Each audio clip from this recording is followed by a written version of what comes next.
Hi, and this is Mike Garner from MrMikeGarner.com, coming to you with another nugget of wisdom. A top tip to help you overcome the obstacles that stand in the way of your health, happiness and success. And I can't help but witness what's going on in my life at the moment, which is absolutely crazy. I put my house up for sale 5 weeks ago. It sold in 4 days. And now I've got to be out of it in less than 3 weeks. And I've got front room, which is my healing room, my therapy room, TV room, breakfast room, kitchen extension, garage full of stuff, 3 floors, loft full of stuff, bedrooms full of stuff. And on my own, I'm sorting through everything. I'm recruiting friends, family, and anybody that volunteers to help me.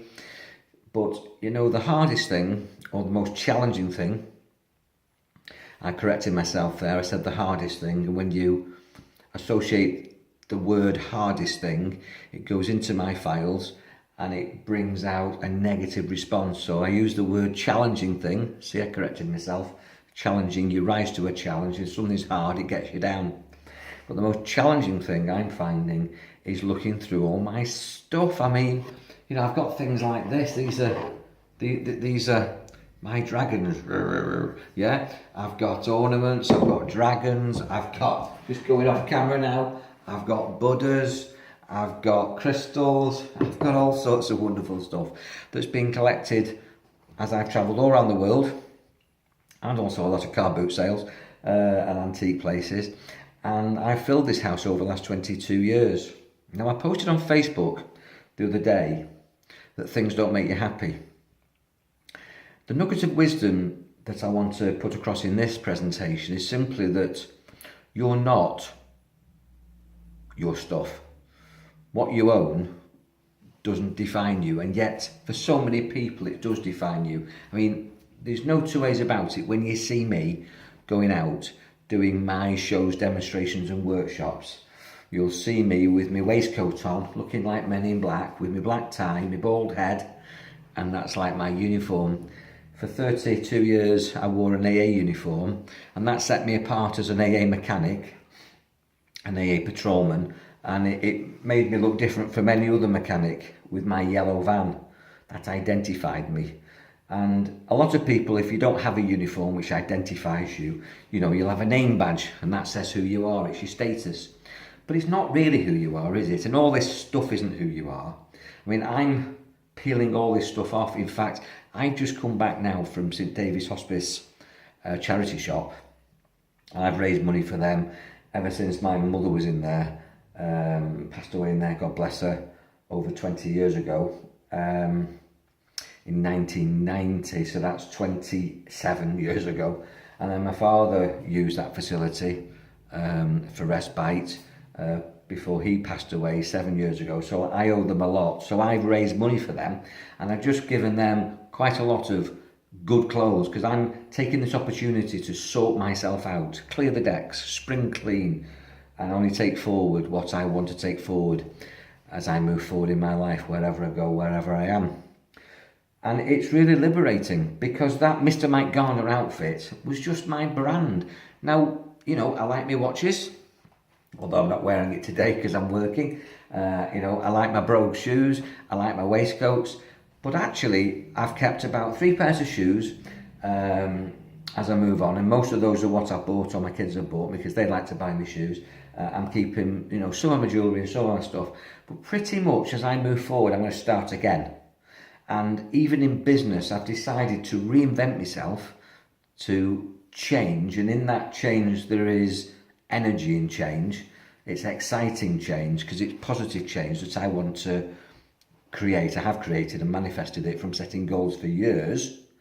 And in reinventing myself, I'm going to go forward with new purpose, new motivation, new goals, new concepts, and a new look. And what I would recommend that you do, my nugget of wisdom, is don't identify yourself. You don't need to have stuff for you to be who you are. In fact, stuff is clutter sometimes. And I know that my dad, before he passed away, said to me, don't allow the stuff that you inherit from me to be a burden. Now, I'll be honest with you, he said that.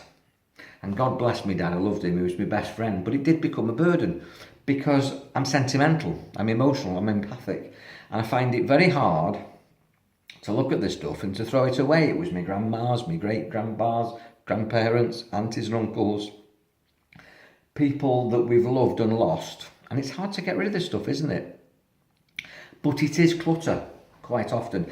The stuff in my loft, and I moved in this house that I'm selling 22 years ago, and I've never opened it since I moved in, and I carried it in boxes and moved it from loft to loft to loft.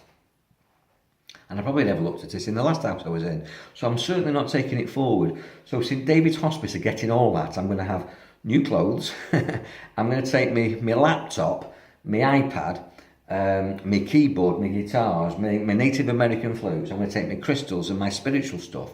But a lot of the other stuff, I'm just going to let it go, give it away, give it to charity, sell it, or put it in the skip, which is what I've been doing. And it's a heck of a task, but it's liberating. And my nugget of wisdom is that two things really, which are posted on Facebook in Word, but I wanted to really emphasize this, that you're not your stuff and you're not what you do.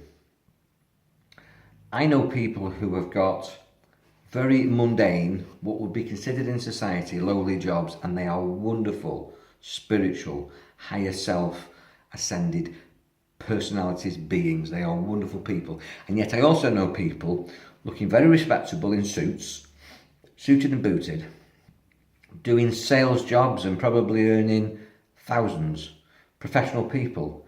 And I wouldn't want to have dinner with those people. I wouldn't buy them a pint, and I wouldn't thank them for a pint either. Not because I disrespect them, but because they're not on my wavelength, and they're not on anybody's wavelength. They're on their own wavelength, and quite often not very easy to get on with. Now, I send them love and wish them well, but in my opinion, you know, that status, that bank balance doesn't make you a nice person. It's what comes from the heart, and it's loving thoughts. And, you know, you can have loving thoughts in what would be considered in society to be a non-essential, lowly job. But every job is essential, and there's no such thing as a lowly job in my belief system. We're all equal, we all have personalities, and we all get gifted with the uniqueness to do whatever we can do to contribute to the oneness of the universe.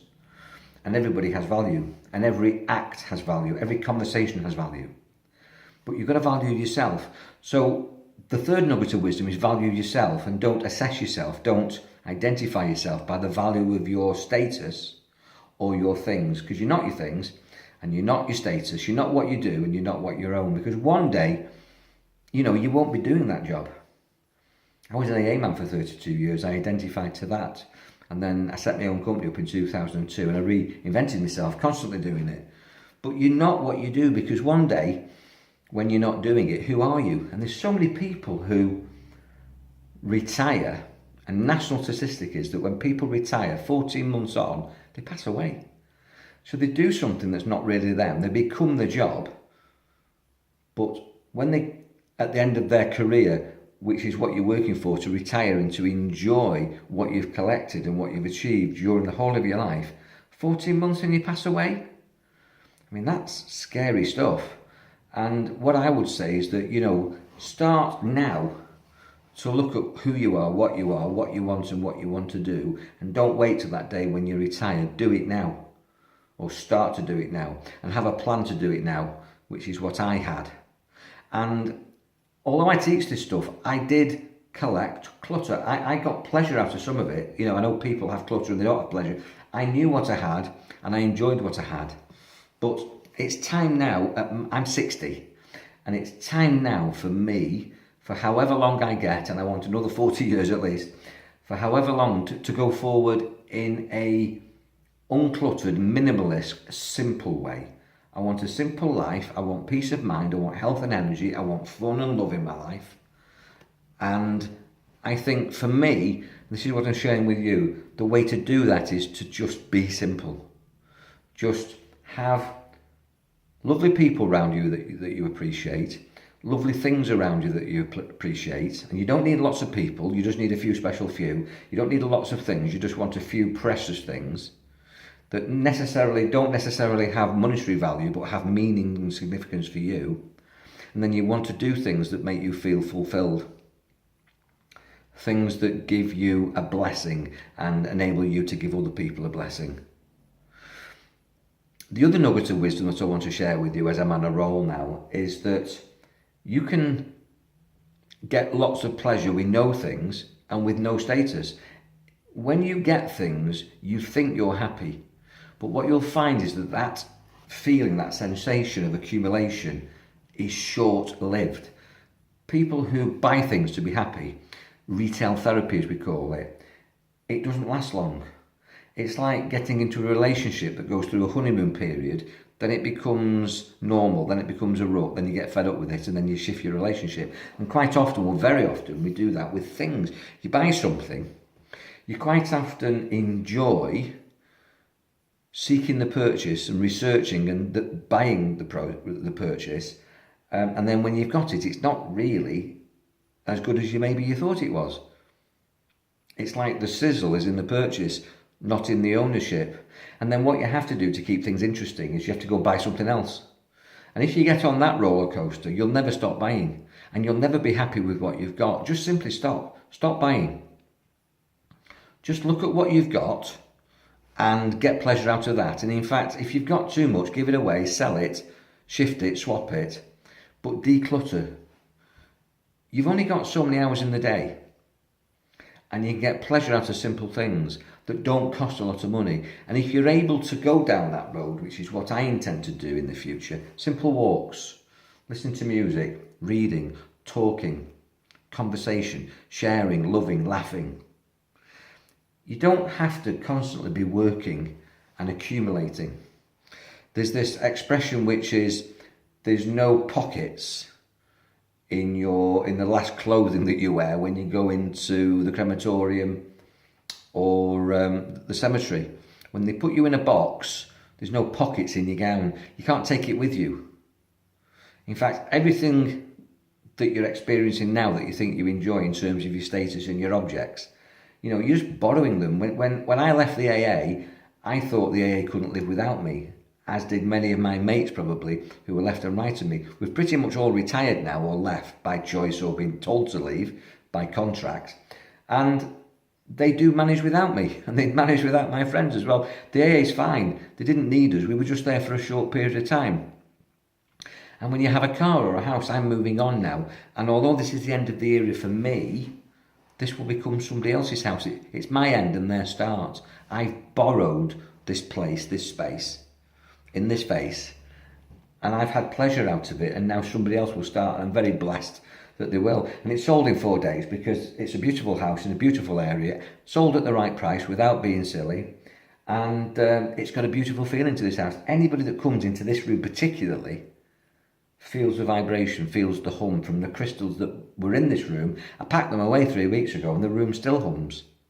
And because of the healing that's gone on in here and the therapies, this house has got such a healing, positive vibration. I knew that the first person that saw it would buy it. That's exactly what happened. And, that's just a knowing. So what do you know about yourself? How do you identify yourself? And are you trying to climb the social ladder? And in doing that, you're ruining your health, your mindset, your peace of mind, your personality. Nugget of wisdom. You can have positive thoughts without things. We think that these things make us feel positive, and they do. Short-lived, that honeymoon period just after the purchase, and then we get into that rut. Stop believing that things make you happy. Thoughts make you happy. You can have positive thoughts without the things, and you don't need status to be happy and to rise up within society. You can become a higher ascended person, far higher in spirit than anybody, the managing director or the corporate CEO of a big company, simply by letting your soul free and becoming free and unlimited spiritually and not necessarily physically, which limits you to a life where really you look at people who've made it in business. What have they lost? What have they sacrificed? The health, the peace of mind. I know people who are super successful in terms of worldly success, and I ask myself, How many divorces have they had? How much do they drink at night to actually get to sleep? How stressful is their day, because they've got to be almost like cutthroats in a Machiavellian society these days, where you're as good as your last mistake, where you're micromanaged to death and everything is performance monitored. And I know people who are in the job that I did, and BT and the gas lads, the water board, and in industry, in schools, in hospitals, in factories, in most institutions, they've took the pleasure out of a lot of jobs by putting so much management in and watching your every step with trackers and performance indicators, that it's absolutely so difficult to relax in those jobs unless you know some superior techniques, which I teach, or you step back in your mind even though your body's functioning.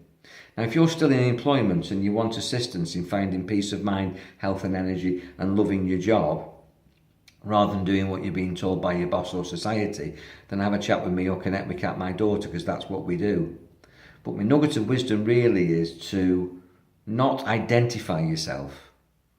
Don't compare yourself. Don't get in this rat race. Get off the hamster wheel and set your own standards, live by your own values, and consider yourself a higher ascended being for doing that.